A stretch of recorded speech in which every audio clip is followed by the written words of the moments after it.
ketika presiden kita Pak SBY sebelumnya naik menjadi presiden, berapa bulan kemudian, apa 1 tahun, dia yang mengundang Stephen Covey, trainer dunia yang terkenal, dan dia menjadi penasihat 28 negara. Stephen Covey yang mengarang buku The Seven Habits. Ini trainer dunia. Dia mentraining para human resource, para menteri-menteri dan presiden, dan dia menjadi penasehat 28 negara. Stephen Covey tinggal di Amerika Serikat dan jadi miliarder. Ketika Pak SBY naik, beliau mengundang Stephen Covey ke istana.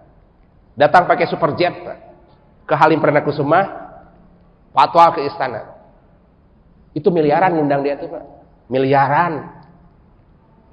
Pak SBY pada saat itu dia concern kepada sumber daya manusia, SDM, human resource.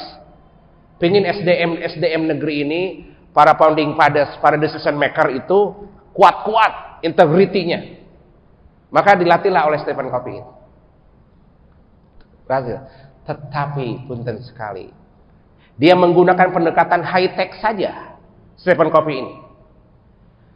Namun Allah menampakkan kekurangan, menampakkan ketidaksempurnaan itu. Kesempurnaan milik Allah Subhanahu wa taala. Peristiwa terjadi ketika saat Enron.com di Amerika Serikat, WorldCom di Wall Street itu para koruptor.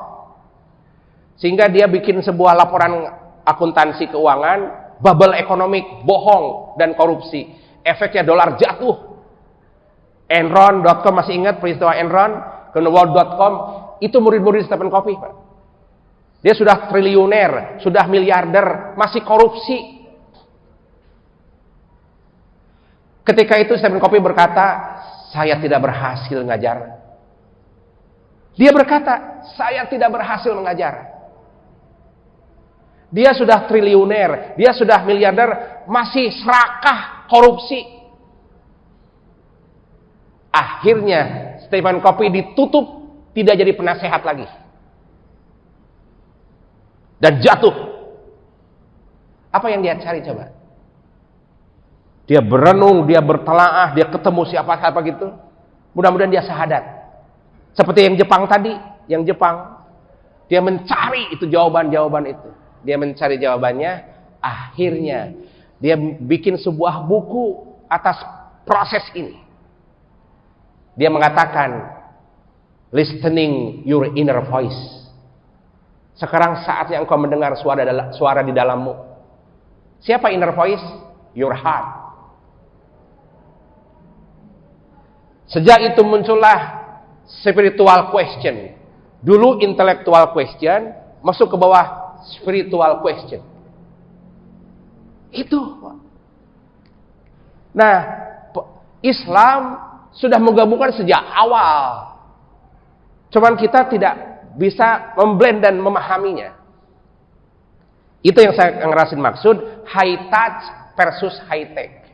Maka sekarang saatnya Musafir mencoba menerjemahkan peristiwa ini. Follow your heart. Dengarkan hati nuranimu. Dengarkan hati nuranimu. Taib. Itu sudah terjadi efeknya peradaban ini, peradaban barat ini memunculkan problem. Apa problemnya? Dia menjadi narsistik. Menjadi hedonistik. Yang ginian itu.